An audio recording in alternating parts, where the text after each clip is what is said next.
welcome house of Mr. Ismail. Alright, so ladies and gentlemen, once again welcome and welcome Molly.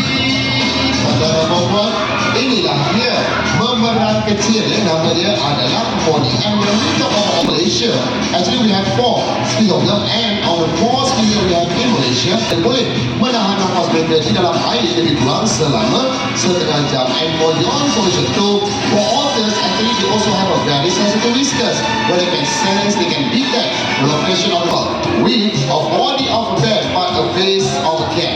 Ladies and gentlemen, this is the Asian bear cat, or also known as binturong. Dan perempuan, inilah dia haiwan yang mempunyai badan seperti beruang tetapi mukanya seperti kucing.